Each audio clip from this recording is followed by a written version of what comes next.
Merhaba sevgili arkadaşlar, Rençber TV'ye hoş geldiniz. Ben Kemal Beytekin. Bugün bir yeşillikle başlayalım dedik. Buğday. Konumuz çilek. Tarsus Ali Fakı köyünde topraksız tarım çilek serasındayız. Harun abi yanımızda. Az önce domatesde de video çektik. Harun abi buraya son gelişi. Son gelişi derken yani danışmanlığı bıraktı.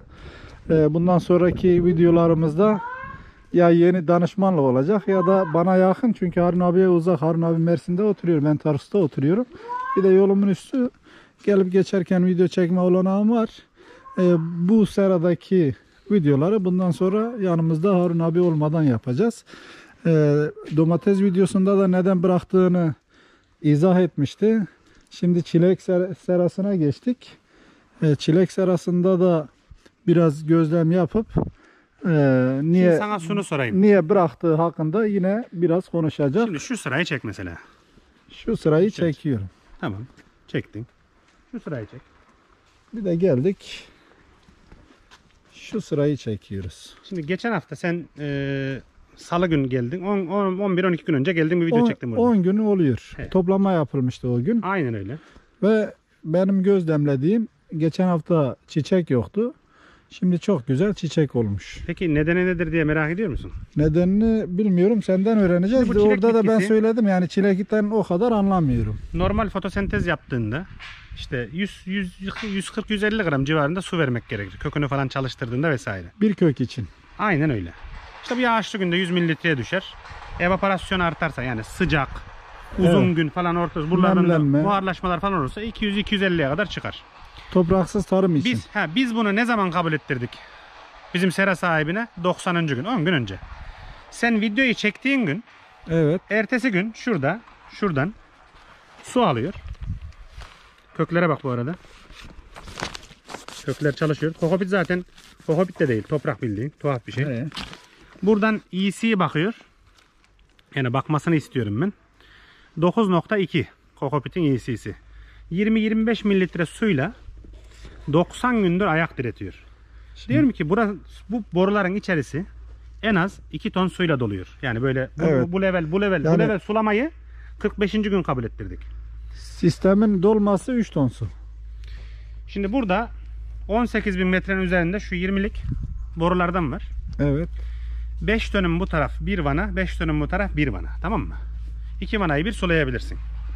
Şimdi burada alt sistemin, alt tablaların bir sulanıp şu aşağıdan gelen hortuma musluk takıp bu sulamaları kurmasını tavsiye ettim ben. Şu musluğa para vereceğim, bunlar burada var diye 500 lira tasarruf edebilmek için bu sistemi yapmadı, yukarıdan verdi. Şimdi bunun içerisine şuradaki boruya bir bak. Burası Boydan boya 2 taraflı boru. 100 metre boru. Bu ne kadar su alır içerisine? 1 tona yakın su alır. Alır. Şimdi 1 tona yakın su. 1 tona yakın su da burada. 2 ton su. Bu su şuna nasıl gider? Buna nasıl gider? Topraksız tarım sistemlerinde su alttan yükselir. Bunu böyle kabul etmedi bir. Şimdi su buna çok gider. Suyu kestiğiniz anda bütün su en alta gidecek. Aynen öyle. Ya burada en alt yer neredeyse oraya gidecektir fazlalık. Evet. Şimdi 45 gün bunun rezilliğini yaşadık mı? Üstler susuzluktan, altlar fazla sudan problem yaşadı. Sonra bir de fide çoğaltmaya falan çalıştık vesaire falan. Neyse. 45 gün sonra bu muslukları taktık. Alt, orta ve üst ayrı sulamaya başladık. Suyu düzene 45 kattınız. günlük emeğin sonucu bu. Geri kalan 45 günde de yağmurlu günde dahi olsa, burada pompa 44 ton veriyor buraya. Her bir vanaya 22 ton falan veriyor. Öyle ayarladık. 40 ton suyu buraya en az yağmurlu günde 30 dakika toplamda. Yani 10 dakika alta, 10 dakika buraya. O zaman buraya 8 dakika ya da 12, 10. Üst sıralarda çünkü az. Evet. Her altlar 6 tane, üstler 5 tane. Altlar, ortalar 6 tane, üstler 5 tane. Anladım. Dolayısıyla Sıra bu alt. şekilde bir sulama yapmasını, her suda drip EC'si, zaten drenaj falan yok burada.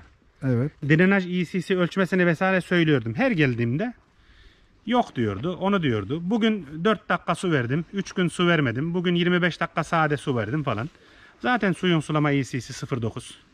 pH'sı 8.6. Sadece asitliği ayarlamak için 1.1'e çıkıyor. O Şimdi esnada peki- az su verirken bir de köklere yaktı. O hadiseyi de biliyorsun. Evet. Kökleri yanan yerlerde, şuralarda kırmızı örümcek problemleri olmaya başladı. Kart yapraklarda. Taze yapraklarda çok yok. Şu kök yanması kaynaklı buradaki problemler. Meyvelerdeki şekil problemleri. Meyvelerin küçük olması. Bir sürü problem yaşadı. Ve geçen hafta değil, evvelki hafta yani. Ne yapıyor? Ayın 3'ü 4'ü. O zamanlar en az 12 dakika bir gün sulayacaksa, yağmurlu günde 10 dakika 12 dakika. Güneş açık olursa sabah 10 dakika, akşam 5-6 dakika sulamayı kabul etti. Çileğin 10 günde geldiği yol bu. Sulamayı kabul etmesi 90 günü mü almış? 90 gün aldı. 90 gün sonra sulamayı kabul ediyor. Ve sorduğumda diyorum ki niye böyle yapıyorsun? Ben diyor işi öğreniyorum. Yani işi öğrenmenin maliyeti 1 milyon lira olmak zorunda değil. Söylenenleri yaparak da işi öğrenebilirsin. Şimdi ama geçen gelişle şöyle bir girelim mesela. Hani çiçek bunda var bunda yok falan filan diyordum ya. Şöyle baktığımızda kamerada nasıl gözüküyor ama bilmiyorum Üst ama. tarafı çek, üst tarafı gel. Bak, üst Bayağı- taraftan daha güzel gözükür. He. Bir de üst taraf güneşi daha iyi alıyor, daha performansı iyi. Ha şöyle bir görünüyorum bilmiyorum. Kamerayı yukarı kaldırdım ama bembeyaz çiçek olmuş. Güzel olmuş yani bayağı. Şimdi şurası 90 günlük dikileli. Şimdi bu O arada giriş az tarafı önce 100 günlük. peki gübreli suda mesela gübre verdiğimiz suda Evet. EC'yi kaça ayarlıyorsun abi? Şimdi bu haliyle böyle çiçeklendiğinde 1,5 EC'ye kadar kaldırır. Maksimum kaça kadar verebilirsin? Çeşide göre değişir, iklime göre değişir, fidenin tipine göre değişir. 1,8'e kadar verilir EC. En fazla 1.8. Evet. Şimdi Yalnız 1,8 olarak algılama bunu. 1,8 verirsin ama drenaj EC'sine bakarsın. Drenaj EC'si 2'yi geçmiyorsa ya benim bağlamak istediğim Evet. bir yer var. Şimdi gübreli suda en fazla 1.8'e kadar çıkabiliyorsunuz. Ama arkadaşımız şeyi ölçmüş. 9,2. 9.2. Yani 5 katı. Bu niye oluyor? Suyu az verdiğinden Şuradaki dolayı. biriken drenajlarda 3 civarı falan çıktı. Ancak ondan sonra ikna oldu suyu az verdiğine. Şimdi sürekli siz atıyorum 1.5'la verirsiniz, 1.5'la verirsiniz ama az verdiğiniz zaman su buharlaşıyor, gübre Evet, içinde gübre kalıyor. çoğalıyor, evet. Gübre çoğaldığından dolayı altta tuzluluk oluşuyor. İyisi 9'a çıkıyor ve kökleri yakıyor. Evet. Doğru anlamışım. Aynen öyle. Doğru anlatıyorum. Şöyle kök Onu performansına görünce- bakabiliriz. Onu Mesela bu. görünce bol su vermeye karar vermiş. Yeni O kök sulamadan atmaya sonra yeni başladı. kökler var. Eski Evet. kökleri de şöyle göstereyim. Bakın. Çoğu kahverengileşmiş durumda. Aynen. Ve yukarılarda kök yok. Nedeni suyun eksik olması. Bak şurayı da deşeceğim. Ve kökler buralara şu an gördüğün gibi Evet, evet. Geliyor. Bak. bu fecaatlı kokopite rağmen. Yani kişiyi kendinden koruyamazsın. Danışmanlık için para da alsan, yalvarsan da nasibi bu kadarmış. Ve Ya- ben artık devam etmeyeceğimi söyledim kendisine. Evet. Ha, bu arada geçen videoda dedim ben bir tane yedik. Dedim tadı birinci toplama gibi değil. Evet. Niye tadı Şimdi- azalmıştı? Şimdi nasıl? Güzel. Bitki susuz kalırsa nasıl şeker üretecek? Şu çiçeklerin yani kötülüğüne bak. Şekil bozuklukları, susuzluktan, yapraklar küçük. Bitkinin yaprakları ne kadar büyük olursa vereceği meyve de o kadar büyük olur. İster genetik özellik olarak yaprağı büyük olsun, ister o esnada yaprağını büyütsün ya da küçültsün. Yo, tadı iyi. İşte o zaman sulanmıyordu yani. Şimdi 10 gündür sulanıyor, şeker üretiyor bitki. Ağzımız bulaştı.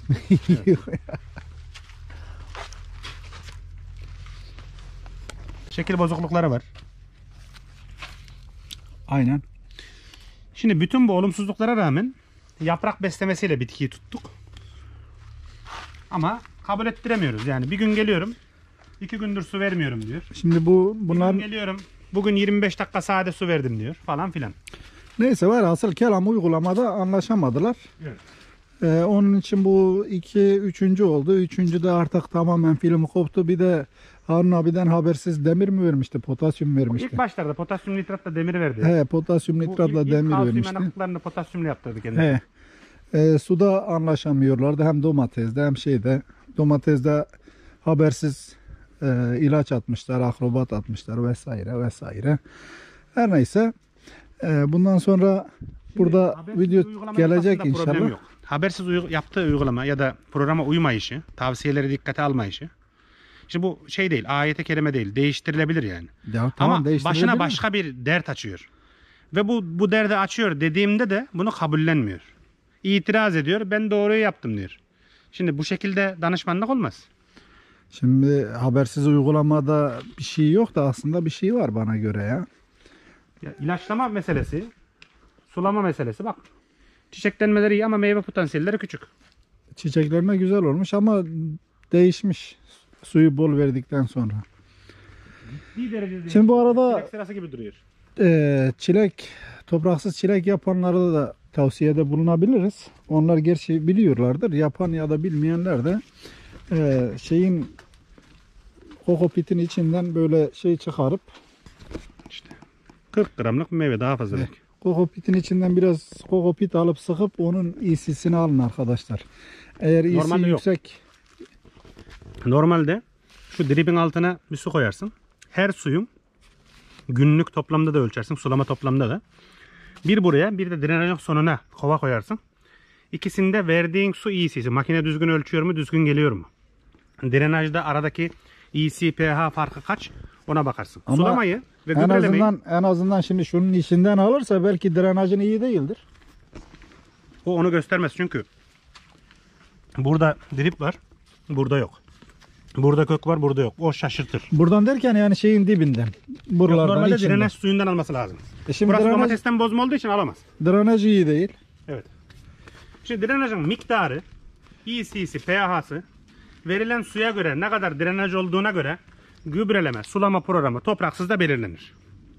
Bu havanın güneşli olup olmasına, sıcak olup olmasına göre vesaire değişir. Yani şimdi danışman bir şeyi biliyor diye para almaz. Sana yön veriyor diye para alır. Sana da yön veremiyorsa o danışmanlık değildir. Ben o yüzden burayı bıraktım. Hayırlısı abi ya. Aynen öyle.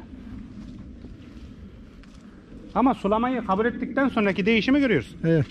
Aynen öyle. Yani iki videoyu karşılaştırsınlar, tipine baksınlar. Bu ikinci ayında böyle olabilirdi.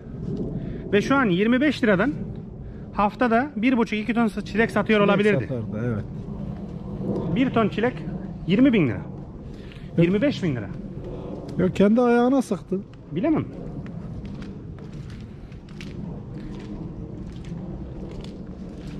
Ben şöyle bak.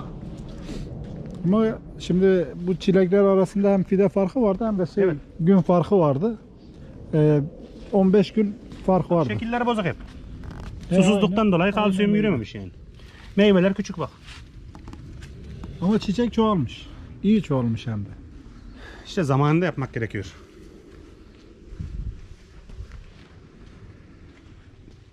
Bugün 25 mililitre su verdim.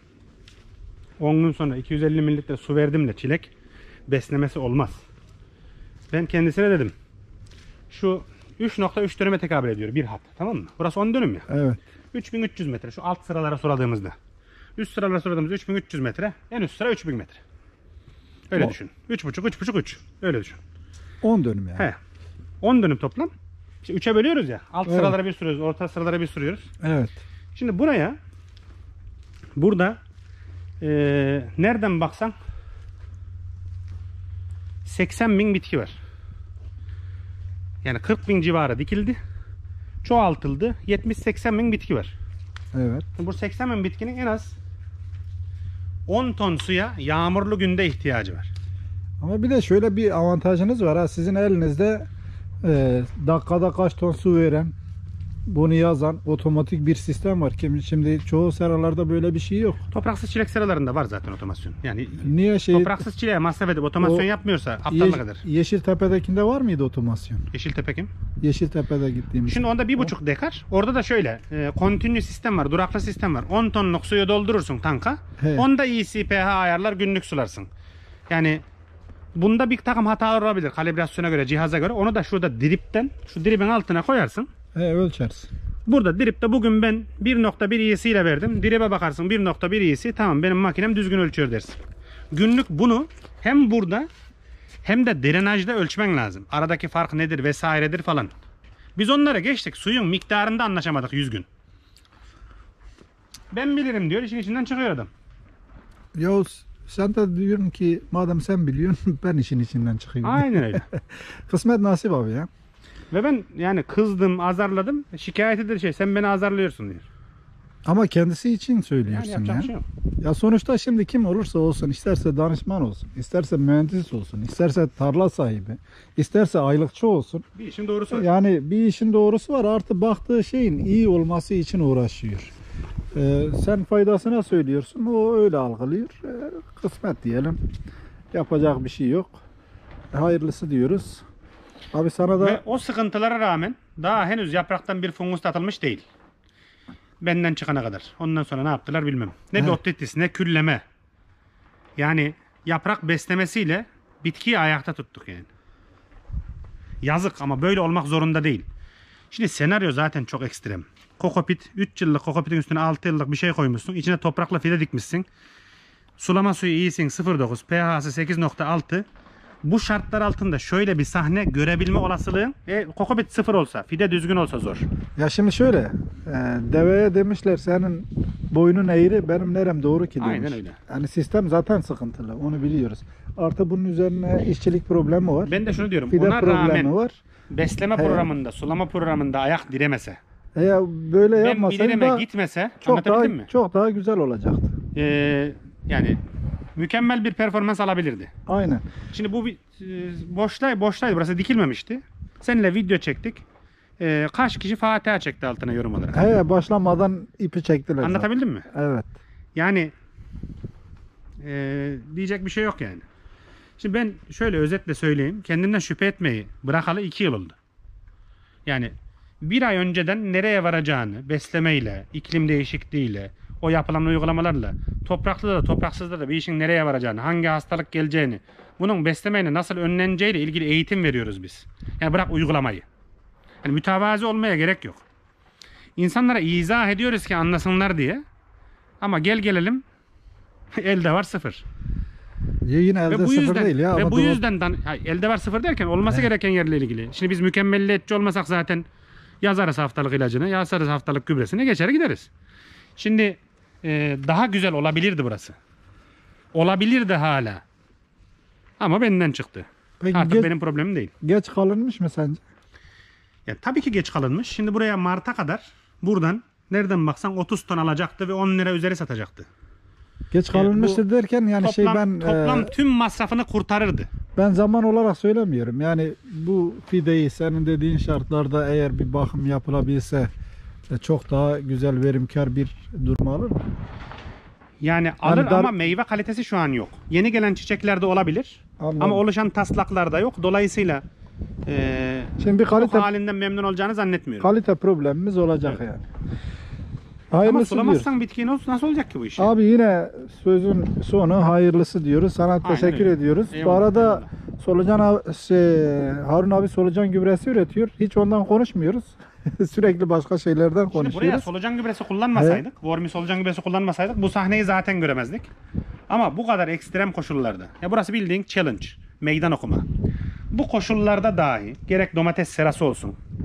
Yani Eylül'ün 15'inde düz story'yi 22 yıldır beton altında kalmış toprağa organik madde uygulaması yapmadan, köküne ilaç vermeden, kök hastalığına yakalanmayacak bir senaryoyu tahayyül edip yazamazsın.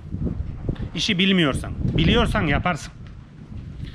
Ama her şey nasip. Bilmek önemli değil. Bura benim seram da olabilirdi. Yanlış hükme varabilirdim. Nasibim yok demektirdi bu.